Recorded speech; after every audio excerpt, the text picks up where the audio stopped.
আমার আব্বু 18 সাল থেকে হজে যাব করে যায় না, বলে ছেলেদের পড়ালেখা এত খরচ, তাদের মানুষ করে নেই, ইনশাল্লাহ যাব। তার সত্যি খরচ অনেক, অথচ কিছু সম্পদ বিক্রি করলেই যেতে পারে। আমাদের অর্থনৈতিক অবস্থা আলহামদুলিল্লাহ ভালো, তাকে নসিহতপূর্বক কিছু বলুন। দেখুন, প্রথম কথা হলো যে মাশাআল্লাহ, এটা ভালো কথা যে ছেলে বাপরে নসিহত করার জন্য চিঠি লিখেছে, এটা তো অনেক আনন্দের বিষয়। আমাদের ঘরে যে এরকম ছেলে আছে যে বাবার সংশোধন চায়, এটা তো আনন্দের বিষয় আলহামদুলিল্লাহ। দেখুন, যদি সম্পদ বিক্রি করে হজে যাওয়ার প্রশ্ন আসে, তাহলে আমরা বলবো মানুষ যে সম্পদের উপর নির্ভরশীল, ধরেন একটা বাড়ির ভাড়া পেয়ে আপনার সংসার চলে, দোকানে ভাড়া পেয়ে আপনার সংসার চলে, জমির চাষাবাদ দিয়ে আপনার সংসার চলে, তো ওইটা বিক্রি করে শরীয়ত আপনাকে হজ করতে বলে না। কিন্তু যেটার উপর আপনি নির্ভরশীল না, যেটা আপনার অতিরিক্ত প্রয়োজনে, সেটা বিক্রি করেও আপনাকে হজ করতে হবে। আর ছেলে মেয়ের খরচের জন্য, অন্যান্য খরচের জন্য আপনি লক্ষ টাকা খরচ করতে পারেন মাসে, কিন্তু হজের জন্য আপনি টাকা জমাতে পারেন না, এটা অবশ্যই দুর্ভাগ্যের ব্যাপার। আমাদের কাছে দুনিয়া প্রাধান্য পেয়ে যাওয়ার কারণে এই দুরবস্থা হয়। যারা আখেরাতের প্রতি ঈমান আনে, তাদের কাছে আখেরাতটাই অনেক বড় থাকে, পাশাপাশি তারা দুনিয়াকে চালিয়ে যায়। অতএব এরকম মানুষকে আমি বলবো, কোনো আল্লাহওয়ালা, কোনো নেককার মানুষের সোহবত, কোনো আমলদার মানুষের, কোনো আব্দে সালেহ বা নেককার আল্লাহওয়ালা মানুষের সোহবতে তাকে বেশি বেশি নেন, ইনশাআল্লাহ আশা করা যায় তার ভিতরে দুনিয়ামুখীতা কমবে এবং দিনদারিতা বাড়বে। এতিম বাচ্চাদের জন্য দান সাদকা চাইতে আসে, এটা কি দেওয়া উচিত?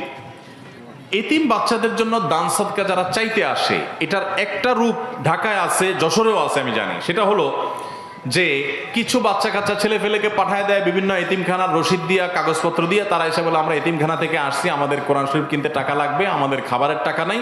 এসে ঘরে ঘরে তারা নক করে, আসেনি?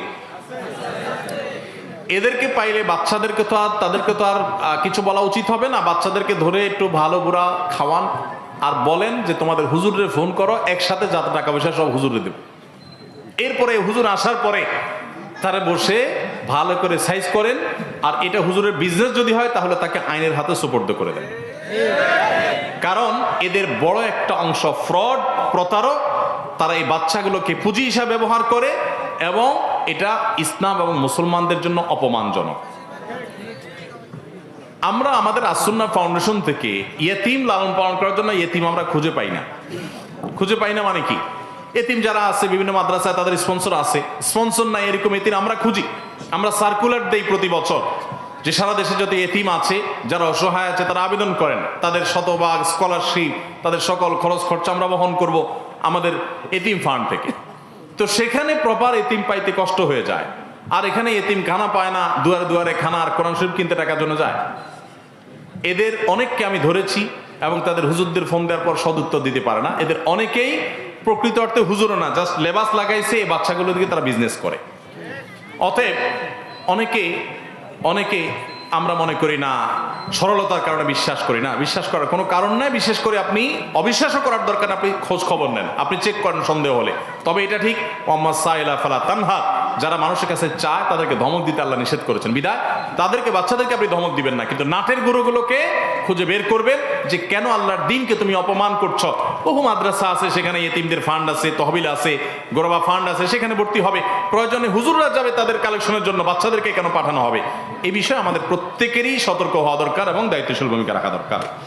যাদের জাকাত দেওয়া ফরজ, তারা জাকাত দেয় না, তাদের নিয়ে কিছু আলোচনা করেন।